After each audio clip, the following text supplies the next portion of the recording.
Andaman Nicobar police आज अपना स्थापना दिवस मना रही है।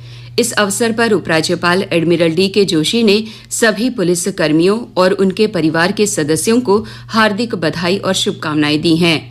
अपने संदेश में उपराज्यपाल ने कहा है कि अपराध की रोकथाम और कानून व्यवस्था को बनाए रखने तथा द्वीपवासियों को सुरक्षित माहौल प्रदान करने में पुलिस की भूमिका सराहनीय है। उपराज्यपाल ने कहा कि आज ही के दिन वर्ष 1953 में नौसिरवान फिरोज संतूक ने अंडमान निकोबार द्वीप समूह के पुलिस अधीक्षक का पदभार संभाला था।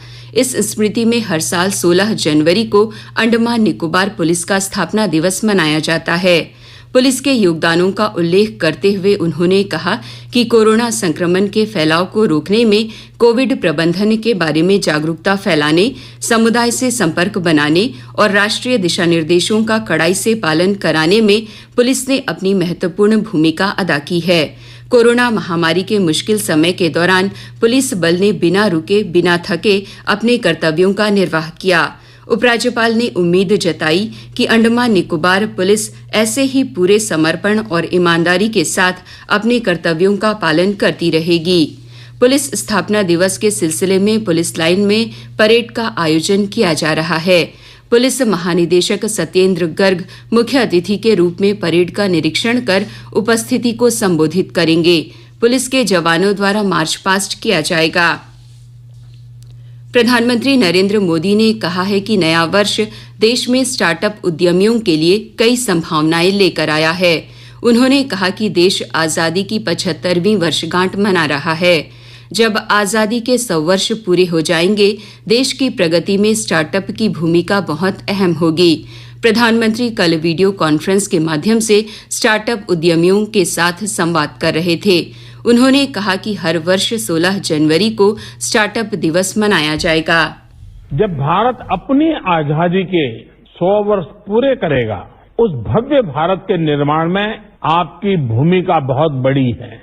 देश के उन सभी स्टार्टअप्स को, सभी इनोवेटिव युवाओं को बहुत बहुत बधाई देता हूं जो स्टार्टअप्स की दुनिया में भारत का झंडा बुलंद कर रहे हैं। स्टार्टअप्स का ये कल्चर देश के दूर दराज तक पहुंचे, इसके लिए 16 जनवरी को अब नेशनल स्टार्टअप डे के रूप में मनाने का फैसला भी किया गया है। देश की प्रगति में स्टार्टअप के महत्व पर प्रकाश डालते हुए प्रधानमंत्री ने कहा कि स्टार्टअप सारी तस्वीर बदल रहे हैं।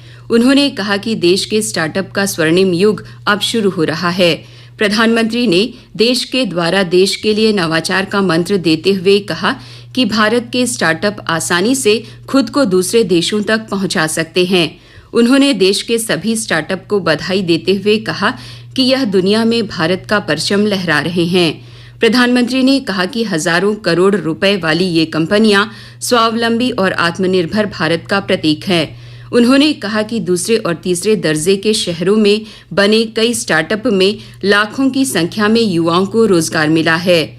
प्रधानमंत्री ने कहा कि सरकार ने पिछले 1 साल में 2.5 लाख से अधिक ट्रेडमार्क पंजीकृत किए हैं। द्वीप समूह में कल कोरोना पॉजिटिव के 43 नए मामले सामने आए, जबकि 51 मरीज स्वस्थ हुए। इनमें 18 मामले हवाई अड्डा आगमन और 25 मामले संपर्क में आए व्यक्तियों के हैं। द्वीपों में अब कोरोना पॉजिटिव के सक्रिय मामलों की संख्या घटकर 463 रह गई है। इनमें से 393 मरीज होम क्वारंटीन में हैं। दक्षिण अंडमान जिले में कोरोना के 70 मरीजों को कोविड देखभाल सुविधा केंद्र में रखा गया है। द्वीपों में टेस्ट पॉजिटिविटी रेट 1.27% है।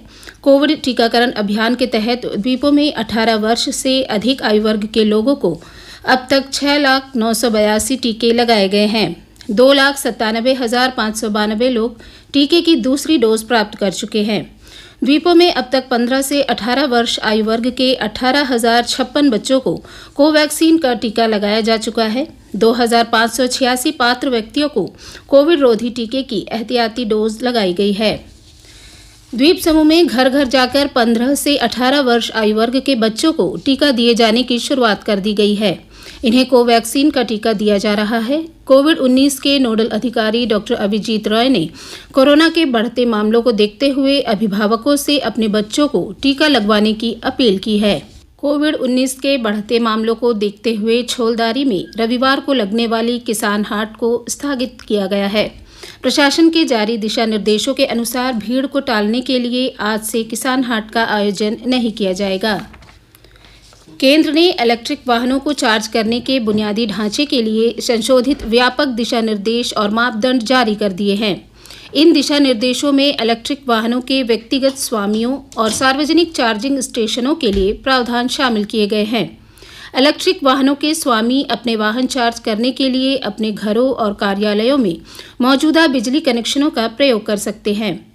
दिशा निर्देशों के अनुसार कोई व्यक्ति या कोई संस्थान सार्वजनिक चार्जिंग स्टेशन स्थापित कर सकता है। इसके लिए किसी लाइसेंस की आवश्यकता नहीं होगी।